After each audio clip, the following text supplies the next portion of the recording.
Thank you for joining us tonight. My name is Barry Erickson, and I am Community Engagement Coordinator at Wheaton Public Library. Tonight, we are delighted to bring you local author, historian, and educator, Glennette Tilley Turner. Glennette taught in the Wheaton schools for 20 years, and I had the privilege of being one of her first grade students.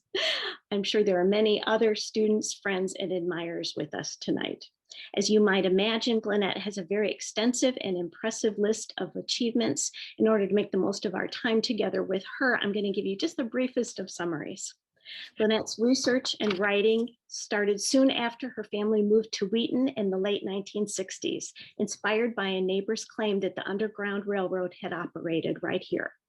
Her discoveries led to publishing several books on the subject, becoming an advisor to the National Park Service, and being honored by the National Underground Railroad Network to Freedom for outstanding contributions to the field.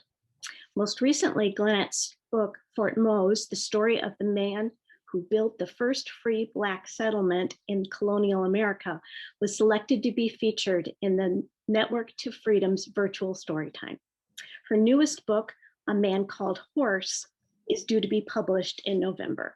Again, that's just a glimpse of Glennette's accomplishments. We want to devote this time to you. So let me start by asking Glennette, how did you get interested in writing?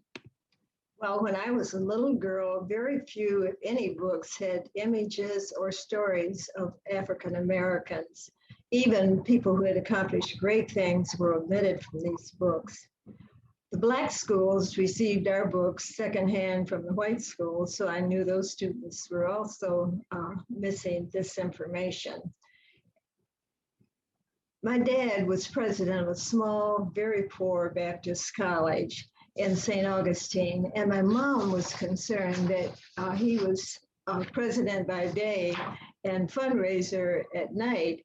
And so he had done a full day's work before leaving home to set out for journeys of 50 or 60 miles to Baptist churches where he could pass the collection plate and get money to pay teachers and buy books and do all the things that the college needed.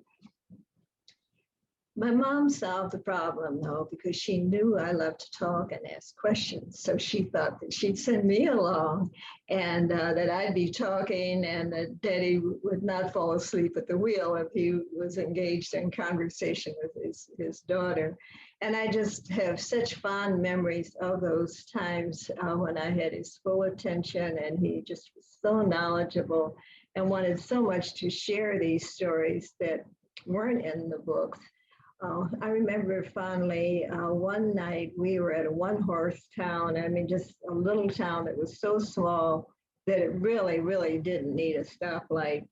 It probably was a fundraiser for the town, and the light must have lasted at least 5 minutes. My dad knew that probably the local police were somewhere out of sight, observing to see if people were going through the red light. And of course, he just remained there until the light changed. But he used that opportunity to say, this little town doesn't need a stoplight, but big cities around the world that have stoplights have been able to save the lives of thousands of people. And he added, the inventor of that stoplight was a Black man by the name of Garrett A. Morgan. So I was just really intrigued. Daddy told other stories of famous African Americans. He was particularly interested in inventors, but he also had a broad knowledge of just so many other things. But he would end each story the same way. He would say, when you grow up, you should write this down. So I knew what I was supposed to do. Absolutely. And was your first book a biography about someone your father had told you about? No, actually, the first book was about a classroom story. I was going to take a leave of absence, and my students gave a surprise party for me. And that's what the story is based on. However, I had a mentor who was just such a wonderful woman, and her name was Mrs. Burns. And so instead of calling it Surprise for Mrs. Turner, uh, the book is called Surprise for Mrs. Burns. But then I did begin to write biographies. At that time, I was teaching by day, but I was also writing a regular article for a children's magazine called Ebony Junior. And each month I would feature a different notable African American and tell that person's story. I also, as a teacher, used to write skits for my students, and the kids loved acting them out. So it occurred to me to combine those two things, both the short biographies and the skits. And so these were really do-it-yourself skits. The first book was Take a Walk in Their Shoes. Does that show up okay? Yes, it does. It tells the stories of many people, some very famous like Martin Luther King and Rosa Parks, but some who are lesser known and in different fields of interest.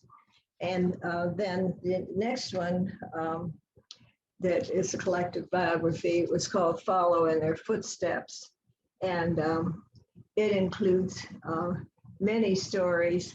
One of the stories in these books, actually it was in Take a Walk in Their Shoes, was of Garrett A. Morgan.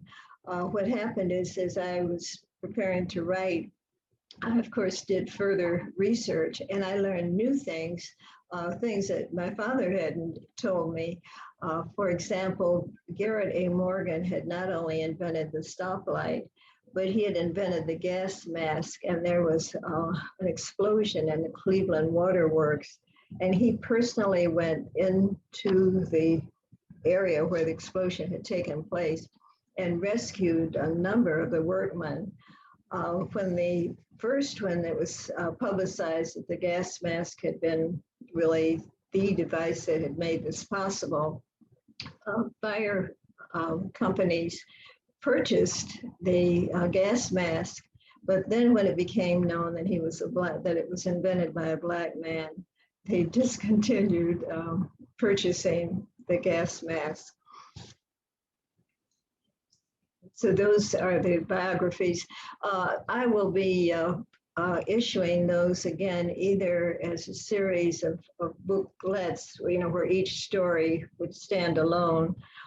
Each story and skit combination would stand alone, but be boxed together so that someone would be able to have the whole set, but then have them as individual biographies and skits. Or I am going to issue it as an ebook. It's still to be decided. That sounds great. What a wonderful resource. You are well known for your Underground Railroad writings. What sparked your interest in the Underground Railroad?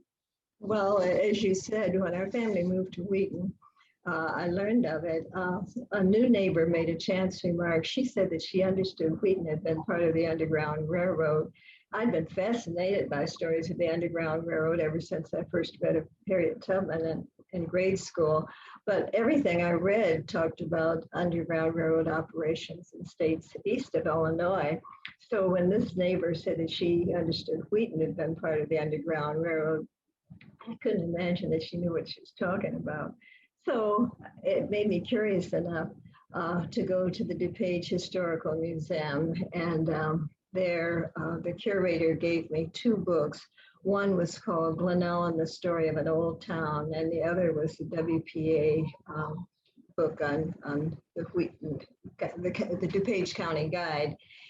There wasn't much in these books, but there was enough to confirm that there had been some activity, Underground Railroad or anti-slavery activity in this area. And it was just like throwing a pebble into a puddle of water. Instead of feeling that I had an answer and could go away satisfied with that, I wanted to know more and more and more. And I found that most of the enslaved people, who I prefer to call freedom seekers rather than Underground Railroad passengers, had been enslaved in Missouri and had to escape and make their way across the mighty Mississippi and to Illinois. So I really began doing research on that, and I was especially interested in Illinois history because my mother had been born in Elgin, and she loved Illinois so very much. As a matter of fact, when we were living in the South, if she heard the word Illinois or Chicago mentioned on the radio or read it in the newspaper, she would lovingly repeat the word Chicago or Illinois. So I knew Illinois was a special place, and then to learn this new bit of history, just really fascinated me. And I worked many years on publishing let's see the reflection. The Underground Railroad in Illinois. As a matter of fact, Barry, you don't know this, but the thing that prompted me to publish it was that I was in a yoga class one night, and we were doing stretches and turning, and a young woman that was in the class turned to me and said, "Didn't you used to be Mrs. Turner?" And I said, "Well, I still am." And she said, "Well, when I was in your second grade, you were working on a book called The Underground Railroad in Illinois. Did you ever publish it?" And I told her, "No, I'm enjoying the research so much that I haven't, but your question makes me know it's time to go to press," and I did. And always, as the forever the teacher, there's a chapter here of activities that can be springboards to the study of the Underground Railroad, through art, music, math, and just all the disciplines and the curriculum. So that was the first Underground Railroad book. But being teacher, I knew that kids loved chapter books. And there's just so much intrigue and daring and trust in so many of the Underground Railroad stories, and so many neat nooks and crannies that were hiding places, that I knew there was enough material to write a picture book. And this is Running for Our Lives. It's the book that resulted from that. And here's the hardcover of the book. So those were the Illinois-related Underground Railroad books. But, being my mother's daughter and knowing how much she had loved Illinois, I departed from my Underground Railroad writings to write a book that was based on one of her childhood memories and experiences. It's called Billy the Barber's Mirror, reflecting on an untold Lincoln story. Lincoln and William de Florville, Lincoln's Haitian barber, met before either of them moved to Springfield. De Florville got to Springfield first, and he established such an elegant barbershop that he named it the Palace. And the central piece in that barbershop was a beautiful mirror. And then when Lincoln came to town, of course, the beardless Lincoln came to town. Of course, he looked up his friend, William de Florville, and the barbershop became Lincoln's second home. And of course, he enjoyed seeing his reflection in this beautiful mirror. Undoubtedly, de Florville is the person who shaped Lincoln's signature beard. And so this is just, another of the untold or little known stories that I think would just be fascinating to every school kid. And it was very fascinating to me as an adult to hear the story told by my mom. Absolutely. Did you want to tell us a little bit about the book that you wrote about Harriet Tubman as well. Oh, thank you so much. I would like to. I had the opportunity to interview the great niece of Harriet Tubman. And you know, every book that you've ever read about Harriet Tubman tells about her many trips into the South to rescue people for the Underground Railroad, or I should say most books, because she also fought in the Civil War and really at one evening helped free 700 slaves on the Combahee River in South Carolina. But the story that you have never seen in any other book is the story of how she loved apples.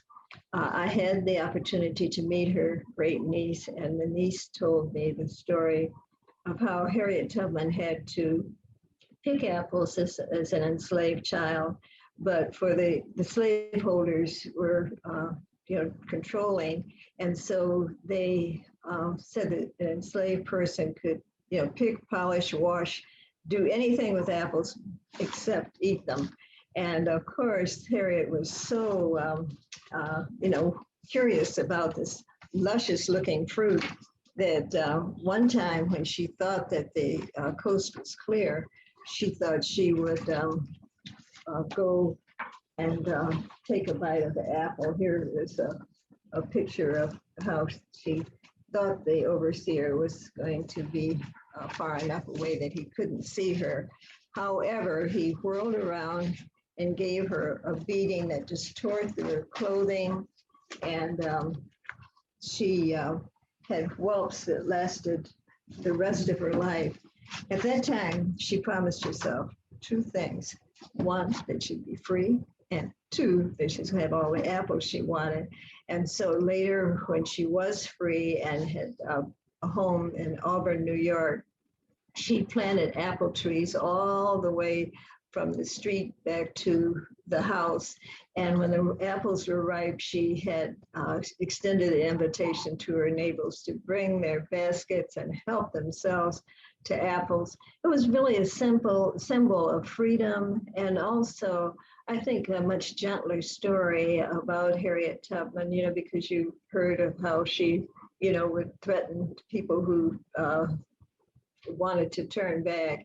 And I think this, really just shows her softer side.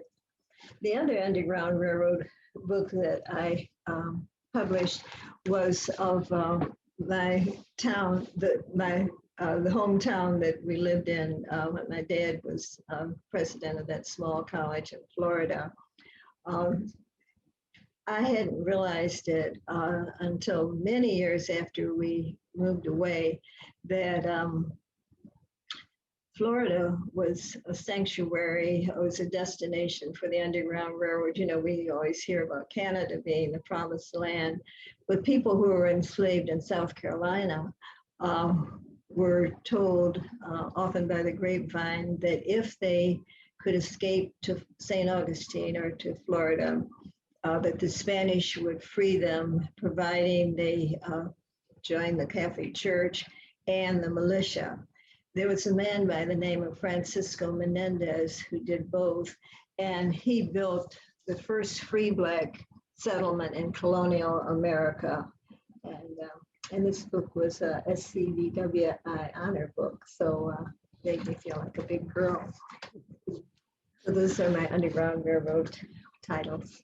Well, and you have such wonderful wealth of experience, but I'm wondering if you could pick maybe just a few other unusual or unexpected experiences to tell us about. Well, one was when I was serving on as an advisor to the National Park Service.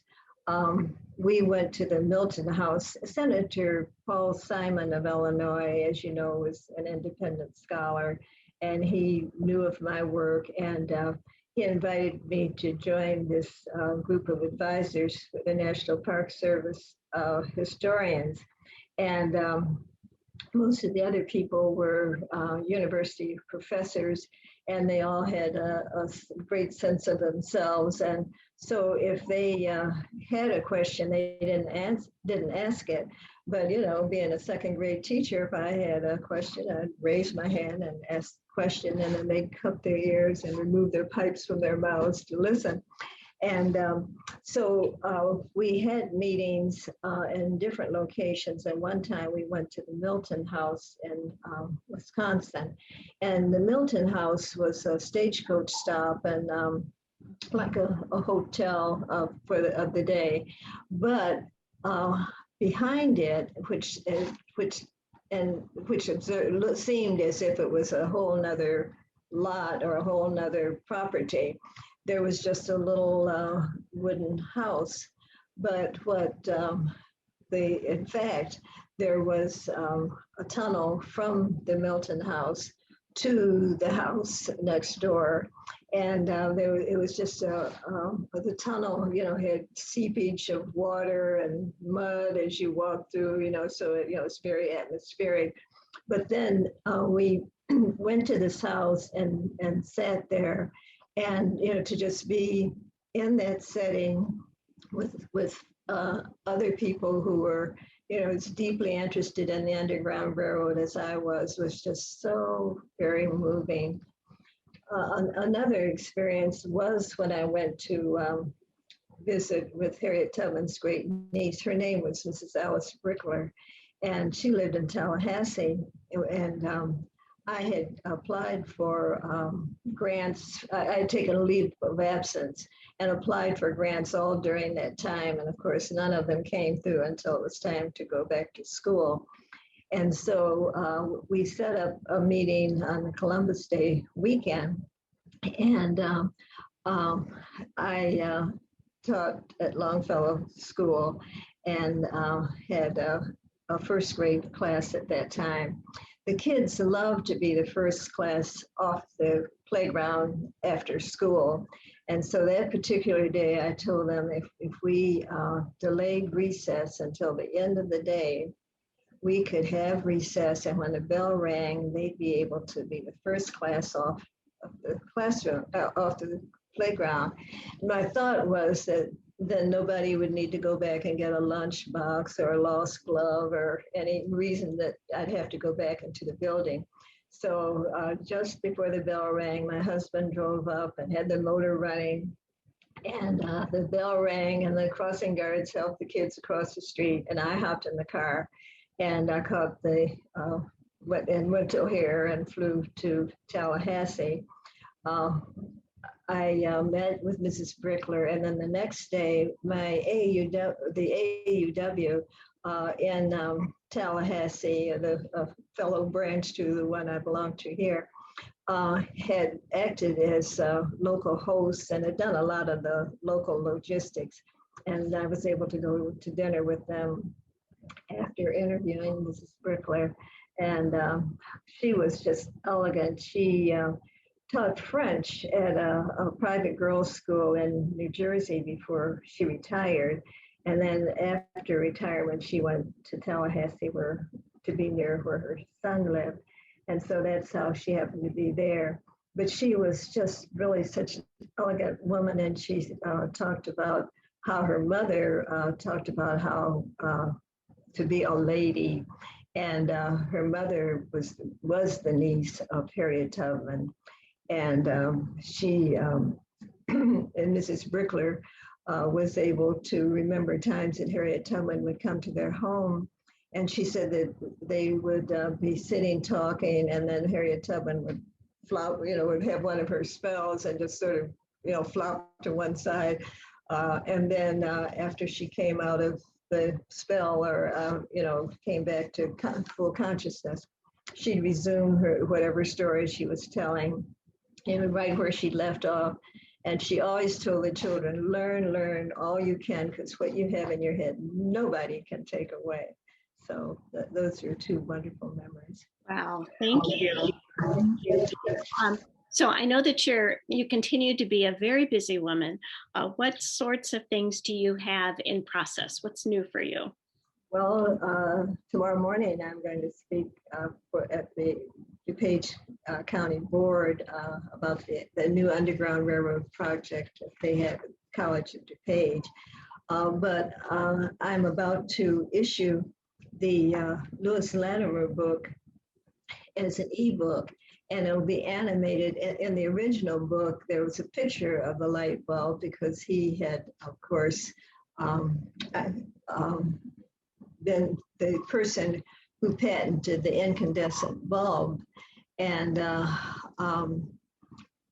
so there was just a still picture in the original hard copy of the book, but now the light bulb, the reader will be able to switch the light bulb on. And so that is coming. And then the other book that is published by Abrams, who published Fort Mose, is about a wonderful, just a fascinating Black Seminole chief by the name of John Horse. He fought in the Second Seminole War. He was a leader. He was someone who learned, it was a lifetime learner, and he was an interpreter and a translator and a brilliant leader. He even escaped one time from a fort in St. Augustine that had a very, very narrow window up high in the room where he was enslaved.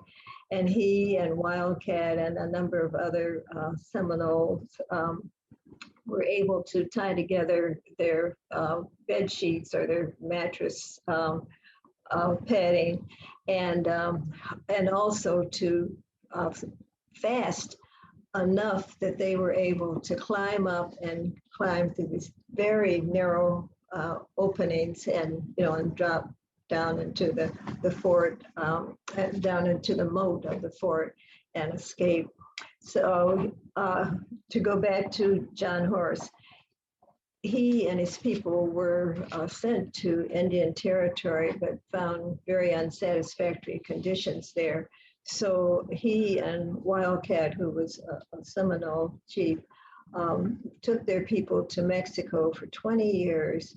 And then after that, the United States Army that the Seminoles had fought invited them to come back and be Negro Indian scouts to defend the Texas border.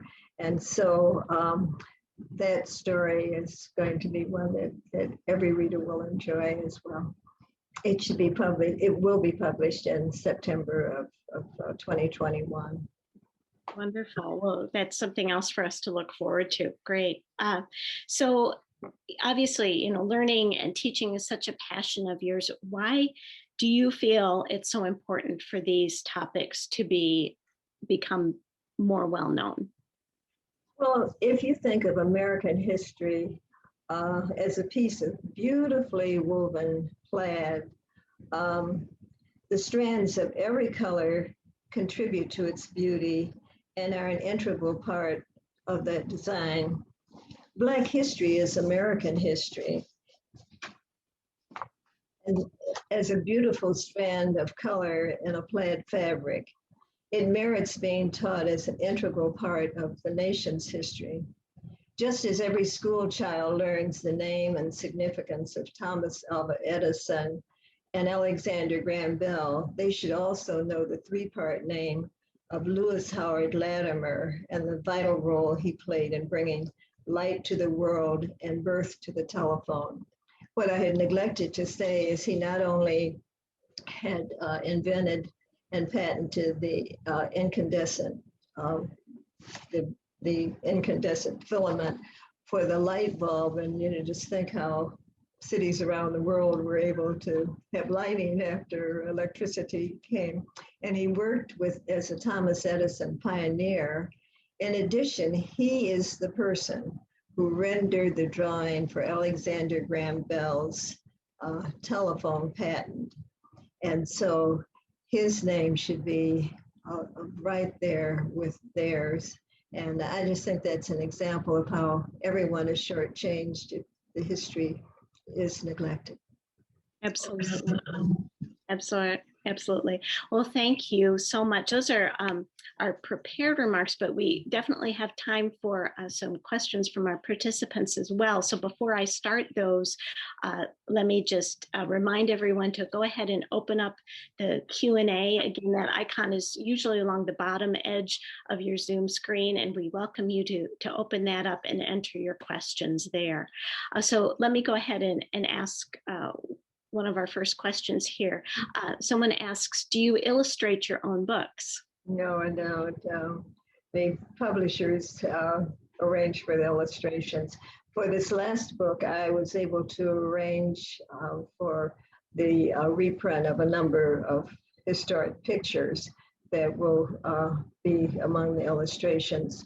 But usually the editors, if there's new art created, the editors commission it. As a matter of fact, I think that they are afraid that if writers and illustrators get together, that the writers will try to influence the illustrators. So they act as the middleman. Absolutely. All right.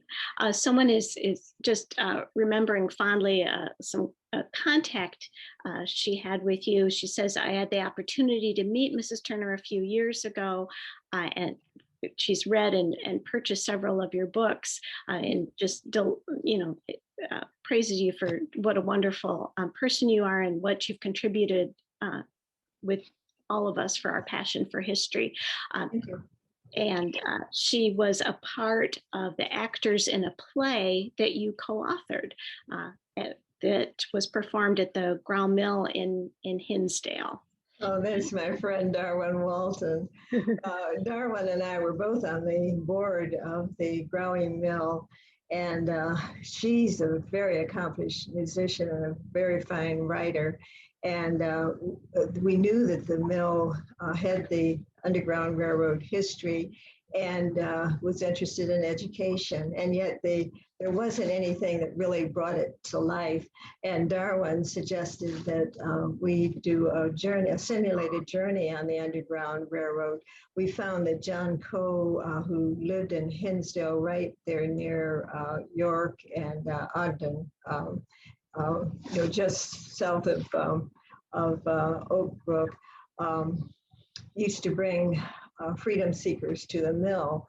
And so Darwin suggested that we start the program with kind of a camp meeting where people would gather, and she talked about the definition of the Underground Railroad. And one of the presenters even read a moving narrative by Pennington on how heartbreaking it was, or how torn he was when he was wanting to escape, but he couldn't tell his family goodbye. And he knew, though, that if he did escape, it would be suspected that they knew where he was, and they might either be sold or severely punished. But to go back to the tent meeting, there are just wonderful renditions of the spirituals. And then at one point, the person who's playing the role of John Coe comes in with his wife, who incidentally was also named Harriet. And he invites everyone in the tent to leave the tent meeting and follow him down to the Salt Creek, where he's expecting a freedom seeker. And then I wrote the sketch that tells how the freedom seeker is expected, and it takes place at night. So there's wonderful reflections of the water, and you can look up at the stars. But then everyone hears the sound of a dog barking, and so everyone then scurries into the Growing Mill, where Mrs. Growey greets the guests, or greets the freedom seekers, and she says how the Groweys had come to the mill, that they had come from Germany seeking freedom, and that they wanted to help anyone they could. And then there's on the door, and it's the mother that just coming, and just almost falls into the basement of the mill, she had thought she was being followed by slave catchers. And so she was delayed in getting to the mill, but she reaches it and and sings a lullaby to her baby. And then there's a sound at the door upstairs of the mill of someone coming. And so Mrs. Growey tells us we all need to, go to the woods. And the whole group goes to the woods where they relax for a while. And then it's announced that this is where the simulated journey ends. And but it's a wonderful adventure, and it has continued years after Darwin and I left the board, and I hope it will be able to resume after COVID. Absolutely. Sounds like a wonderful story. Someone was asking about your time with the county board tomorrow. Can you tell us a little bit about what's happening at the College of DuPage about the Underground Railroad? Yes, the county board is having a proclamation, a Black History Month proclamation, and I was going to be one of the speakers to talk briefly about the Underground Railroad in DuPage County, and then there will be the announcement of the program at the College of DuPage. I don't, it will be a film, I know, and there may be other components, but I don't know those details. Mm-hmm. Tune in at 10 o'clock tomorrow, and it was on the link that I mailed out. The link for that was on the invitation that I mailed out for the Wheaton Public Library program. Okay, right. So, and we have a number of resources that we'll be sending out to people following the program. Absolutely. Someone is asking regarding Wheaton College. They've heard that Wheaton College was part of the Underground Railroad, and do you know anything about that connection? Oh, yes. The president who came to the college and changed the name from Illinois Wesleyan was Blanchard, and he had attended the World Anti-Slavery Convention in London. He met a number of people who names in Wheaton, but he came to Wheaton College, and it was an Underground Railroad stop. It's been recognized by the National Underground Railroad Network to Freedom program. If I could just refer back to when I served as an advisor on the National Park Service Advisory Board, one of the things we recommended was the formation of a National Underground Railroad Network to Freedom program, where there could be study and also a designation of sites, recognition of sites, and of programs such as including my Underground Railroad program, where there would really be really a validation of the history. And Wheaton College is one of the places that has earned that. So is the Sheldon Peck House and Lombard. They have quite a museum and a full story of Sheldon Peck, and they also bring out how there was interracial cooperation among the Underground Railroad workers, such as the wealthy Black tailor John Jones, who really did a lot to try to who not only housed many people who had been involved as freedom seekers, but later worked to try to remove the Black coats in Illinois. And sometimes he came to the Peck House with the editor of the newspaper that was the official organ of the anti-slavery organ in this part of the country, by the name of Sabina Eastman.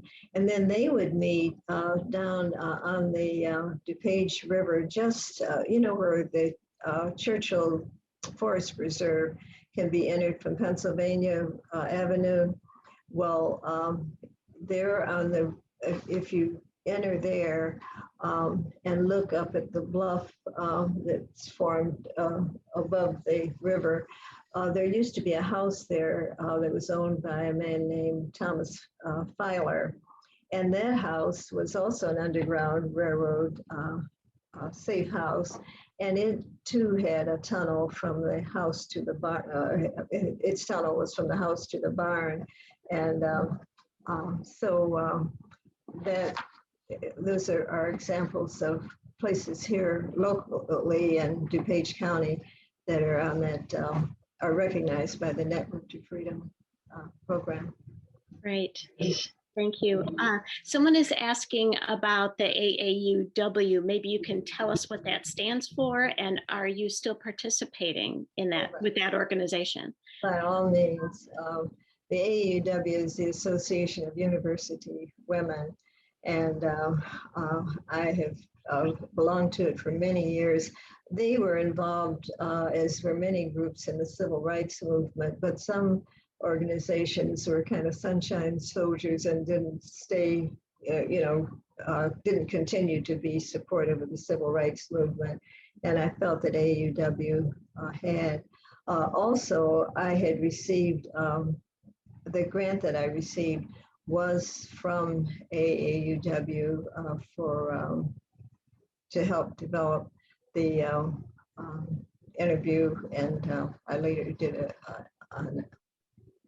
videotaped interview with Mrs. Brickler, with Harriet Tubman's great niece. Great. Do you think, someone is saying, do you think educators of today can do more to ensure that these pieces of history are shared? And they're wondering, particularly for students who are perhaps in middle school or older that may have missed out on early introductions to this history, what might be done for them. So I know education is such a passion for you. Yeah. What sorts of things would you suggest? Well, I referenced the chapter in the Underground Railroad book that on Illinois, but it could, really be utilized for any age or grade level, and just has so many things that are participatory that students of any age would be just intrigued by.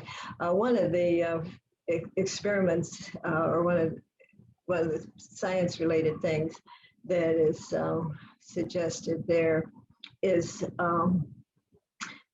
kind of a way that students can appreciate how, although enslaved people were denied the opportunity to learn the 3 R's, they had so many other types of intelligences. And so I think with this box I can demonstrate. So if they were somewhere where there was ice on the river and they didn't know the depth of it, they knew that if they laid down and scooched across like that it would be much wiser, or they'd be much less likely to break the ice than if they stood and walked like this.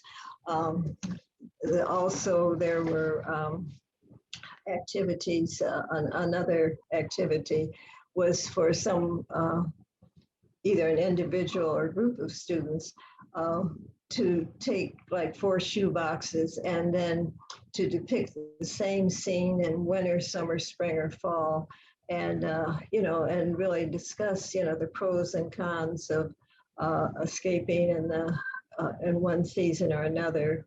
For example, in the winter, you leave footprints, and but then there were they could even further discuss ways that even that could be more safely done. In that Running for Our Lives book, the family does escape in winter, and my son had taken karate and was interested in many of the martial arts when he was growing up, and he had read that the ninja of Japan would walk in each other's footsteps, and so it was impossible for anyone to tell how many people had had passed along a trail. So I applied, he told me that, and I applied that knowledge. And so the characters in the book had the mother walk first, and the children and the family walk in the mother's footsteps. And then the father came along behind and crunched down everybody's footsteps. So, it was impossible for any slave catcher to know that a family of 5 had passed that way. Fascinating. Someone asks, can you speak a little bit about the Freedom Quilt? Yes, there are symbols that really really conveyed a story. One of the symbols is the wild geese, and that indicates that or conveys the idea that you should escape in warm weather. You should go north in warm weather, and as do the geese. Also, there's a lovely story called Sweet Clara and the Freedom Quilt. It tells about a little girl who was enslaved, and either her mother or grandmother, an elder, or a parent, someone in the parent role, worked in the big house and was a fine seamstress. But she would let Clara go with her and do basting and the basic things that a child could do. And many of the coachmen or other people who had some occasion, other enslaved people who had occasion to leave the plantation, would sometimes come to the kitchen and be talking, and Clara listened to everything. So she learned that there was a place in the river where it was more shallow than other places, and it would be possible to ford across the river, and learned other details. And she remembered all these things and then made a quilt, a freedom quilt, and of course let other enslaved people use it. And being a children's story, she uses it and escapes too. Yes, these are such wonderful stories. Someone mentions that she has 4 mixed race granddaughters, and she's a genealogist. She'd like to teach them about their African American heritage. Are there certain things that you would recommend, and any advice for her? I think just this week, the National Museum of African American Life and History had, this past Saturday, I think, had a program on genealogy. I think so often genealogy really, the study, of course, starts with the person, and then to make an effort to learn, about parents and grandparents, and go back as far as possible. And I just really love the idea of interviewing elders. But then, of course, there are a number of programs that I've seen over the years where they do have really more detailed genealogy programs for children. So I would encourage looking into those. Yeah, and obviously learning about their relatives would be so valuable. Anything perhaps more about African American culture or history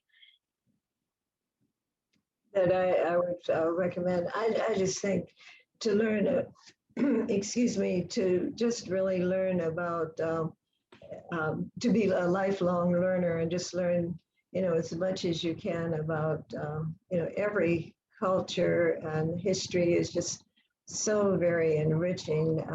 There just are a number of rituals and traditions that and foods, of course, that are unique to the African American community. And I think I've just really been impressed with how many of the television stations have had programming just in this past year and really during African American History Month that really talk and introduce all viewers to learn more. The culinary program that I really love is Kevin Belton's New Orleans cooking, which is really very much African influence. But of course, it has the other the French and Spanish influences as well. Of course. Of course. Someone asks, what are the biggest changes you've observed in Wheaton during the time that you've lived here? Well, I am just so delighted to know that there's going to be a proclamation for African American History Week, or excuse me, month. Originally, it was just a week. But when we moved, it was 1968, and it was just so soon after Wheaton was the first community in the DuPage County to have open housing. Margaret Hamilton was the mayor, and she worked with the NAACP to make that happen. But I've really just seen so many changes, some very gradual, but very heartening. I'm just very pleased. And someone is asking, since you've made a lifetime of making wonderful contributions to the theme of Black Lives Matter, what do you think of the current atmosphere? I think the whole concept of Black Lives Mattering is so important. When I was applying for college, I knew I wanted to be a writer, and I wanted to, of course, major in English or a writing related field. And I will leave the name of the college unnamed, but I had known that our school was going to have a day off because I went to West Aurora High School, and our team was going downstate for the finals. And so I wasn't going down to the game, but I thought that would be a day that I could go and visit this college. So I wrote ahead, typed the letter appropriately, and went and was on time for the appointment. And the director of admissions was housed in one of those old Chicago mansions where there's a living room and a parlor, and then I guess a dining room and a kitchen. And so the receptionist was in the second room, the parlor, and I went and I gave my name, and she asked me to have a seat. And the person that I was to speak with was, talking with someone else at that time. So when he came to the door and the person he'd been speaking with came out of his office, which was, the next room back from where we were sitting, he said, "I see Miss Tilley isn't here yet." I was the only individual in the room other than the receptionist. And I stood up and I said, "I'm Miss Tilley." And then, of course, he was like, blah, blah, blah, blah. But I knew that was not the college for me at that very moment. So I think that's just an example of how my own experience of not mattering or just really being invisible not only took place, but how hurtful it could be and life-changing, actually. Yes, of course. Someone asks, do you have a favorite book from those that you've written? Oh, every author's favorite book is their last book or the one that's about to be published. So A Man Called Horse is my favorite book, since that's the one that's about to roll off the presses. Right. And I don't know if there's anything more that you want to ask about that one. Someone is asking for the full title, because I know that there's a subtitle that goes with that one that explains a little bit more about it. It's called, it's called A Man Called Horse, and then it's the biography of a Black Seminole chief. Is that correct? Okay. And they're asking also about several of your books. How are they available if someone wanted to purchase them? Well, they could be purchased from me. I have an imprint, the Newman Educational Publishing Company, and I published the Underground Railroad in Illinois and Running for Our Lives and Billy the Barber. My website is UGRR Illinois, and the whole word Illinois is spelled out, so it's UGRR Illinois and beyond.com. I'm not sure it's fully functioning, and so I will also could be contacted by my own email. Okay, and as I've said, we've recorded this program, and we have a number of wonderful resources that we're going to be sending out to those who registered for the program, as well as to anyone who inquires about them. Let me just look through the questions and comments. We've got so many people, reminiscing about having you as a teacher, or meeting you at an event. Someone said that they heard a nasty rumor that you had retired, but they're so glad that wasn't actually true. I'm just seeing if there's anything else that we would like to ask you about. Of course, we could keep you for hours. Is there anything else that you'd like to tell us about your own personal history? You've told us several wonderful stories about your parents. I don't know if there's anything else that comes to mind about that.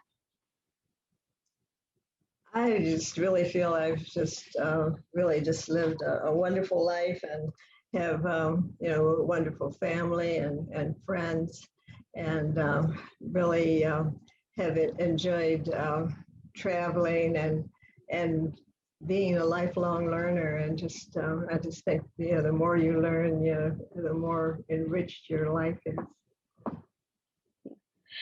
Someone is asking about slave songs that that people sang, those freedom seekers sang with messages. Anything that you can tell us about that?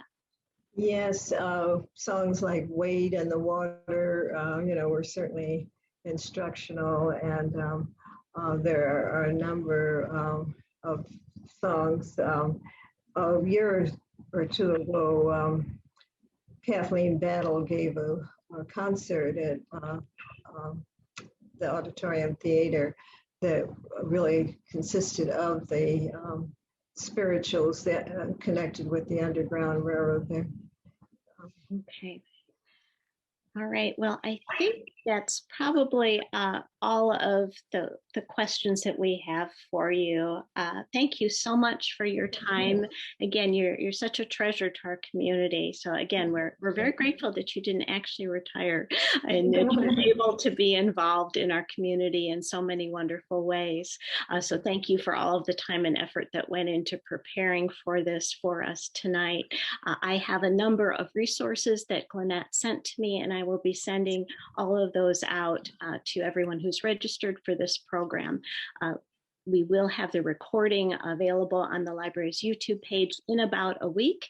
If you are watching this recording after the fact, you can contact us for those resources at ce@wheatonlibrary.org. That's CE like community engagement at wheatonlibrary.org, and we would be happy to send those resources out to you. Again, there's just many, many thanks and lots of appreciation to you and all that you've done for our community. Glennette, scrolling through in the Q&A and in the chat as well. So thank you so much for doing this for us.